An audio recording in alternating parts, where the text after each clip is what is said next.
Hey guys, thanks for accidentally clicking on Tablenauts. I'm Doolin, and today I'm going to continue the series that we're in where we're looking at all of the games of a specific letter. I don't know. I said I'd change this up. I'm just trying to rate on Board Game Geek every single game that I have played like ever. Last time I did all of the numbered games and also the A's. We're going to go with all of the B games. I think there's about 45 of them, give or take. I'm sorry, I just did this. I know, but I'm not going to say it. Babylonia has always been one of my favorites ever since I first started playing this when Max taught me how to play two-player, and I've enjoyed playing this at higher player counts more so than at two. I think for me, again, we got to go all the way back down over here. Outstanding is a 10. Excellent is a 9. Always want to play and expect won't ever change. I doubt that'll ever change. I'm going to go ahead and give this game a 10. It is in my top 50 right now, and most, I would say, if not all of my top 50 are 10 out of 10 games to me. Bacon, I enjoy playing, but I don't think it's super memorable. It's a card shedding game. This is the All Play edition that came out in 2024. To me, it is a good game, usually willing to play, so I'm going to give it a 7. Bananine. I'm actually blanking on what this game is, so let me really quickly check. Bananine. Oh, this is the game. I've not gotten to play it since, but I remember having a blast with this. We played this with Kellen from Board Game Barrage. He taught us how to play, and I really enjoyed this, and it was really hard to find. I don't know if it still is hard to find. I think I got to give it an 8, even though I've only had one play, even though I don't have a copy. It's really good. It was really fun when we played it. I remember laughing our heads off at it as we played. It's kind of silly, at the same time, very fun. All right, Bandada. I've played this game way more times than only 4 times. I think that's actually my BG stats, off of BGA, because I did not have BG stats when I originally played a lot of Bandada, but this was a game, one of the very first people who ever contacted us to review their game when we first were getting started on Tablenauts, and they really took a shot on us, and I really appreciate it. They had a successful Kickstarter. It's a beautiful game.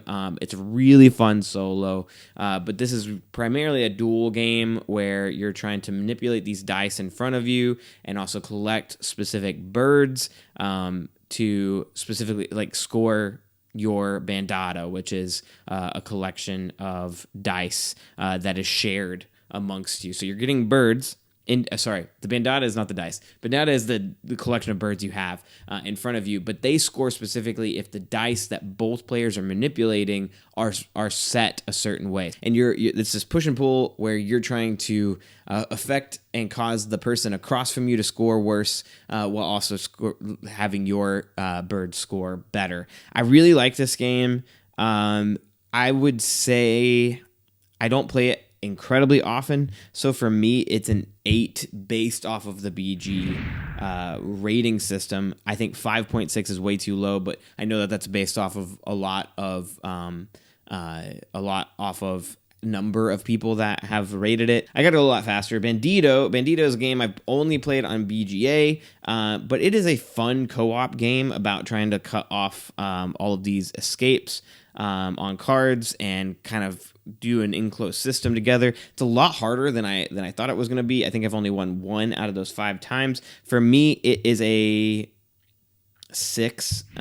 Okay game, some fun or challenge at least. We'll play sporadically if in the mood. Primarily based off of that latter part.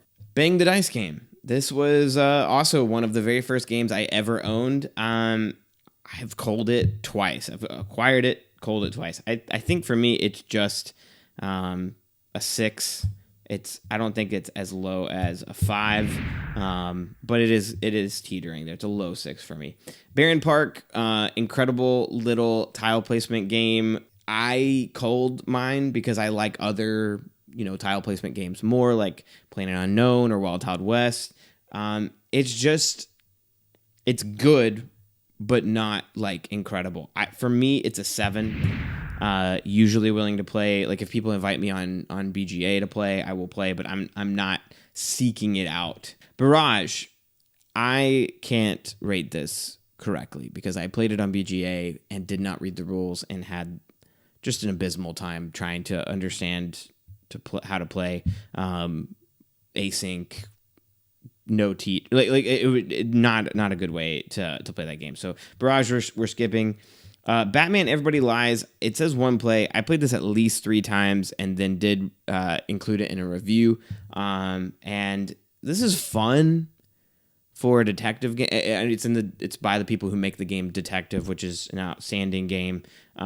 Everybody Lies is good. For me, it was lower in terms of like a detective style game, but it was fun because it was Batman, right? So I'm gonna give it a 6. It's not the best. It's a little fiddly. Battle Line. In Battle Line, you are playing this game. It's Tussie Mussy, if you've ever played Tussie Mussy. But Tussie Mussy has a different theme, I guess. And this to me is good. I would say there are other games about like laying down cards, trying to score that I like more, but it's not horrible by any means. I would say it's a 6 for me. Again, I feel like I'm giving a lot of 6s, but just based off of this description, usually willing to play is not like, I can't say that about any of these. Like a lot of these, Barenpark, maybe, but like all the other 6s I've given feel like they fit in the okay game. Some Frontier Challenge will play sporadically if in the right mood. Average game, slightly boring, take it or leave it, does not describe these for me. So that's why. Battleship, however, it's not horrible. It's not the worst game ever. So I'm going to give it a 5. Or that says 6. Okay game. Take it or leave it. Battlestar Galactica. This I need to put in at least one more play because we are playing it in our tournament challenge, and you'll see it in the coming weeks as we get those videos out. But Battlestar Galactica is very fun. It reminds me of Dead of Winter. I do think it's more dissimilar than how people described it originally. It's like, oh, it's just like with the new theme painted on. But there's a lot that is different about like how you play and how you go about things, even though there is like the trader mechanic and all of the stuff trying to get you're getting the semi co-op nature from it. However, for me, I don't always want to play. So it is going to go in the 8. It's a very good game. I like to play. Probably I'll suggest it will never turn out a game. I think that describes it. It's very long. I think is my biggest qualm with the game is that it lasts a very, very long time. But it's very fun. And it has such, like, it creates such intense and fun moments as you try to figure out who at the table is evil. And then big reveals happen typically. Beacon Patrol. Beacon Patrol is, I've only played it solo. I know that you can play co-op. I think it's best probably solo. Just very calm little tile placement games about trying to just gain as many points as you can. For me, this is a 7 out of 10. It's a good game, usually willing to play. I like to break it out every now and again. I know that it only says 4. Again, I'm just really bad at logging my plays, especially this last like year and a half. I've really slowed down in like caring about like logging every single play, and I'm trying to be better about it because it's helpful for things like this to go back and remember them. But Beacon Patrol, very fun. Bears and the Beez. This is by Grandpa Beck Studios, if I remember correctly. Emily and I like to play this as like it's a tile laying game, kind of. You're playing out these honeycomb pieces, trying to score points, close off areas, and it's neat. It's fun. It's not the best game though. For me, it is not one that I usually am willing to play, but Emily is. So I would say a 6 is fair for it. Beat the 8 Ball is so simple and stupid and silly, and yet I really enjoy playing it. I played this a lot of times. 8 does not feel right because you can play a game in like 10 minutes, 5 to 10 minutes total. But it is silly. You're simply trying to drop your little ball into this little thing after other players, but before the 8 Ball collapses, and then you score negative points if you come in after the fact. So for me, this is...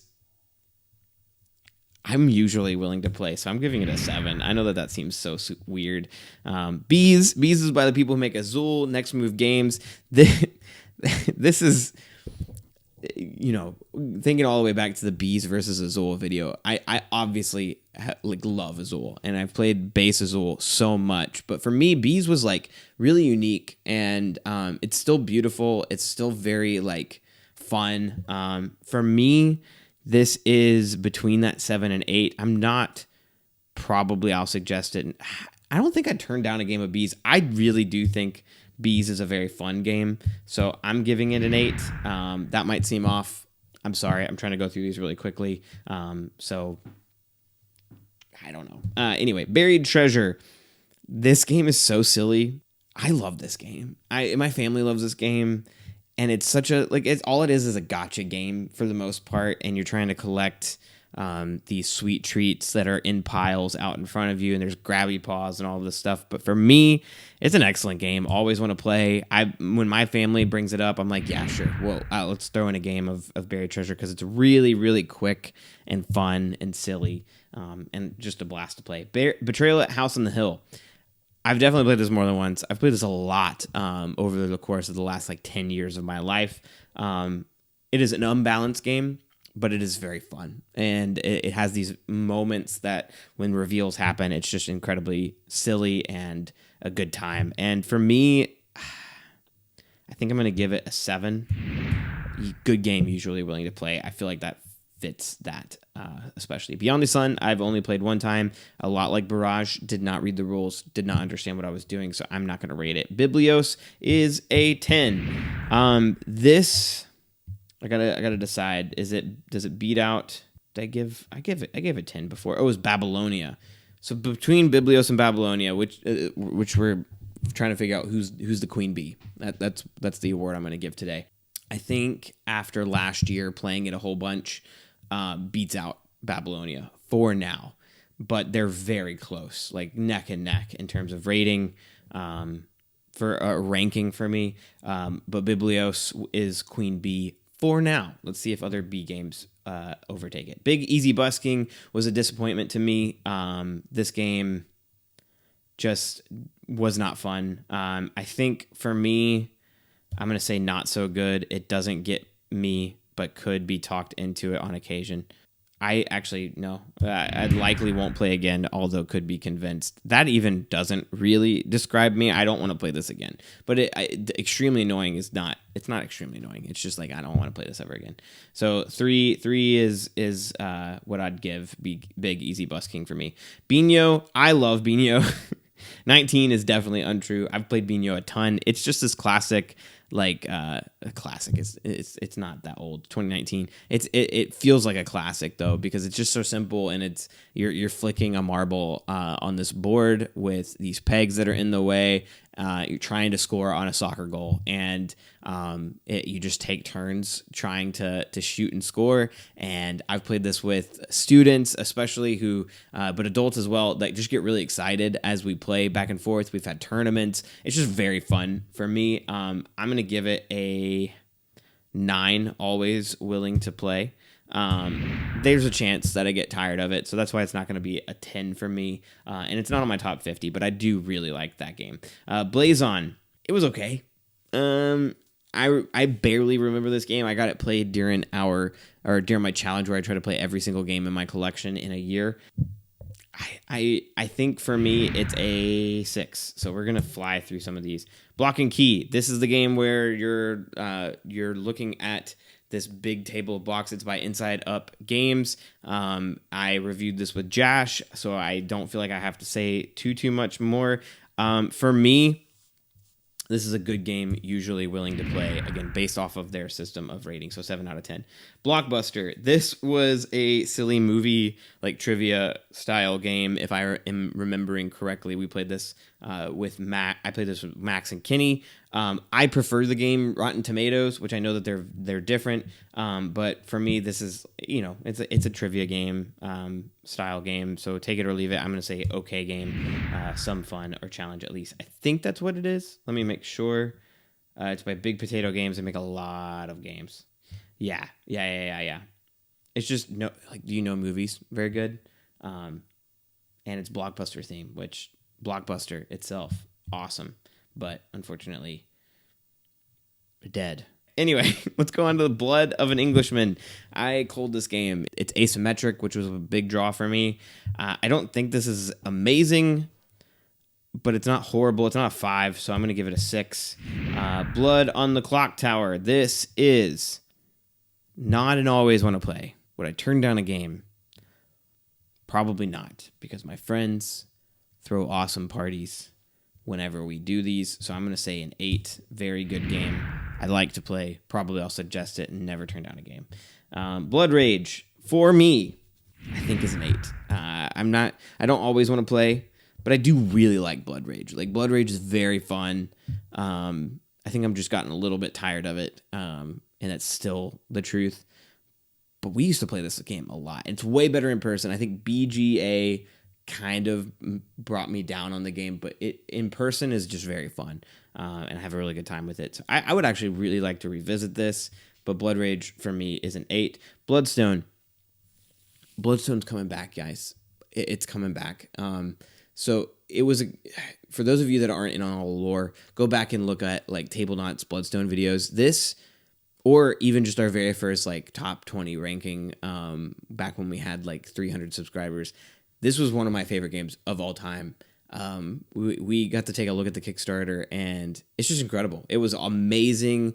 This co-op like dungeon boss battler that could also be turned into a PvP game, and I was so pumped. I backed the Kickstarter, then the Kickstarter got canceled because it just wasn't getting any sort of momentum, and I'm sad because I've been told like the co-op part has been taken out, like, and I get it, James, like you had to make some cuts to make the game more affordable. For now, I won't rate it because that doesn't make sense, but like even this, you can see back in 2021 I wrote, one of the best experience I've ever had playing a game, period. The theme and excitement around each role is exhilarating, and the miniatures are some of the best I've seen. Yeah, I think I can say it again, or say it better than that. Like, the original concept of the game was just incredible. I'm really sad that it had to, be dead for so long, but hopefully it comes back and does well on Kickstarter or wherever they're crowdfunding it. And yeah, I'm just pumped to see it again.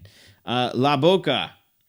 Let me click on this because I'm not so sure that this game. Okay, I played this in Nova Scotia with Jeff and Jamie. This was fun. If I remember right, we liked it, but it wasn't like the best game ever. So, yeah, for me, it's an okay game. It's a 6 for me. Bonanza. I killed this after playing it a couple times. And yeah, I think Kenny has it now. I know that like, I think I just had way higher hopes for the game. It's silly. It's pure, like, just selling each other stuff and trying to convince your friends to get bad deals and all this stuff. It's good. I'm gonna say a 6 though. I just wasn't pleased with it. Bomb Busters is one that I am enjoying playing.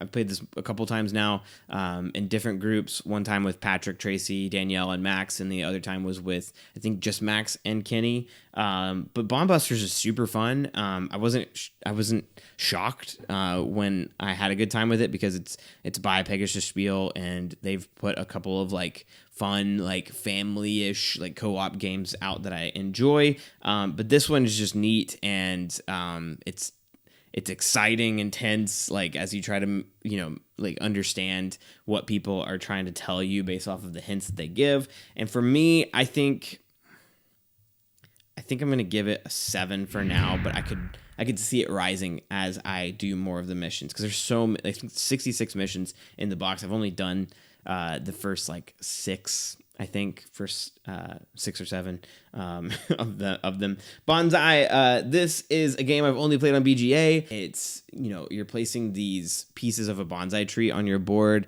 and you're trying to score the most points, essentially, especially based off of these public objectives, and you're trying to race to certain things. And the race part I remember being like the most interesting. For me, this is a 7. It's It's not the most amazing game ever. I still have never purchased it, but I do enjoy playing on BGA quite a bit. Boomerang Australia, I've played with Jeff and Jamie. Again, this was a roll and write. We fit into time. I think we played it like very quickly, and it was good, not great to me. So I'm gonna give it a 7.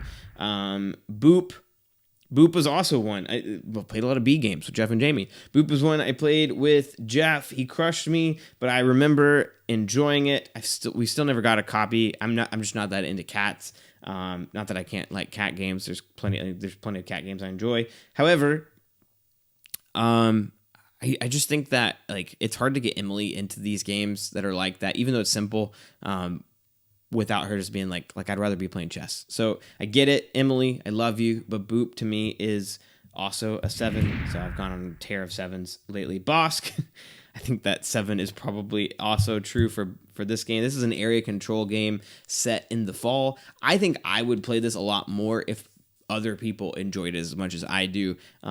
It's just it reminds me of like the game on the Nintendo not Wii U, Splatoon, where you're trying to paint the battle board more of your color than the other team's color, because on this you're trying to cover the board in your leaves, and you're also trying to have the best scoring trees out there as well, and it's unique. You can cover other people's leaves with your leaves and vice versa. And you have the squirrel that like can stack on top of a grouping of leaves. And that means that it's your color now. It's very neat. It's very thinky and fun, and also not that hard to teach. I feel like I've talked myself into saying an 8 because I would never turn down a game of it. I think it's a lot better than people give it credit for. Botanik, I don't know how to say this game because I've only ever read it and nobody's ever said this. I was given this game by Michelle from Second Star to the Left, and she was over the moon about this game, and she's also one of the kindest people ever, so she just gave it to me thinking that I would enjoy it, and she was correct. I enjoyed playing this on BGA, but Emily specifically also enjoyed playing this with me. It's weird, like with its theme and stuff, but you're essentially trying to create this pattern of pipes with flowers and score the most points. And I really enjoyed this. I think for me, it is a very good game. I like to play. Probably I'll suggest it and never turn out a game. Bottle Imp. One play is very untrue. We played this, Max, Kinney, and I, a whole bunch, it was kind of a go-to in a collection of go-tos back when Max was in Kentucky, and we just had time at the end of game nights. And but I remember really liking this. It was definitely a gotcha game as you tried to get people stuck with the worse cards that give you negative points. But for me, Bottle Imp is good game, usually willing to play. It's not, to me, like I'll suggest it because I don't think I've just ever suggested it. Bounce Off. This is such a silly game where it's like a carnival game. You're trying to bounce these balls into this this square, and these ping pong balls essentially get stuck in them, and you're trying to create these patterns that are on these cards. And if you do before the other player does with their balls, you win that card, and first to 3 cards wins the game. But Bounce Off is fun. It's silly. It's very, very simple. I've played this within seconds with people, and they've enjoyed it. I'm gonna say it's only a okay game. It's not one that like I'm over the moon about. Actually, you know what? It's a 7. I'm usually willing to play. Boxtop Pinball. I really enjoyed this. I played this with Kenny, Max. I played this with Emily. I played this with Patrick. I played this with my family. We all enjoyed it. You're flicking dice down this thing. It's kind of like tumbling dice, which is way more expensive, and I really want that. But this is a Halloween version. I think that there is a couple of these Boxtop Pinballs, and for being made of cardboard, I'm actually surprised at how well it stood up. However, putting it away once recently, I tore like one of the cardboard standy things, and it's never gonna work the same way again. And so I would really like to see this game be made with, even though it's really cheap, right? Like I could just buy another one, it's fine. I would rather pay a little bit more and get like more durable pieces. So for me, this is a very good game, but the problem is that I don't think it's as durable. So I'm going to give it an 8 minus 1, so a 7, because it should be up an 8 if it was able to withstand a bit more. Brew. I've played this way more than one time. I'm sorry that it's only on there as one play, but I love Brew. It's kind of like that's Brew Baby is like quoted all the time still. For me, Brew is it's weird. It's hard to separate like how much I love to meme it versus how much is the game actually good. But I don't think I'd ever turn down a game. I don't always want to play, so for me it's an 8. But Brew's very, very good. Brian Boru. We have a new Queen Bee. I'm just going to tell you, it is easily a 10 out of 10 game. This is one of the best games ever made. For me, I think that it could easily rise even higher than it already is, but it's in my top 5 games of all time right now. I love Brian Boru. I love the trick-taking aspect of it. I love that even if you lose the trick, like you're gonna like sometimes you want to lose the trick to get like the special stuff at the bottom of the cards. The area control aspect of it, the theme of it, like everything about it. Like Brian Boru is just incredible. It's a 10 out of 10. Brink is one that I've only played like the Kickstarter like preview version, so we've not actually played like the legit like final copy. However, Ivy Studios does a really good job with their Kickstarter previews where it's pretty much already done by the time they send it to us to take a look at, and I loved Brink. For me, it is an 8 out of 10. It's not always want to play for me because that's just not as much my style of game as it is some other people in our in Tablenauts. However, still really enjoy Brink. Broken and Beautiful. Emily loves this a lot more than I do, but we do love to play this. For me, it's a 7 out of 10. It's a simple card like drafting game, and you're collecting sets of things, and it's inspired by the theme is kintsugi, which is the art of taking broken pieces of vases on purpose that you've broken on purpose and putting them back together with gold, and it's beautiful and very awesome and very cute theme, fun game. 7 out of 10 for me. Bunny Kingdom area control game. In a sea of great area control games, Bunny Kingdom does not hold up. However, there for a while, I was really enjoying playing games of it on BGA. It is a good game, usually willing to play for me, but 7 out of 10 in area control for me is not as great as it could be. Like as you can see, area control, love area control. Brian Boru's 10. Yeah. All right. So we only have 1, 2, 3 more. Thank goodness, because I am tired of talking. Burgle Bros. Burgle Bros is one that I've played so much, especially on my phone as an app. It's very fun. I've never actually played the physical copy of this, and I need to get myself a copy of it. I actually need. This reminds me. I just need to go out and seek one. I've never played the sequel, but if it's just more Burgle Bros, it's got to be good too. Burgle Bros for me is a 7 out of 10 though. It is not. I don't think I would not turn down a game of Burgle Bros. If my friends wanted to play Burgle Bros, heck yeah. I would never be like, why are we playing Burgle Bros? We could be playing other things. I'm down for Burgle Bros. Burncycle, did not enjoy. I'm so sorry. I like chip theory games for the most part. Burncycle was overly complicated. It did not work for me. Learning this game, it made me feel like I was the most stupid person in the world. And while I might be stupid, I don't think I'm close to the stupidest person in the world. Burncycle for me is extremely annoying. Won't play this ever again. 2 out of 10. Bus.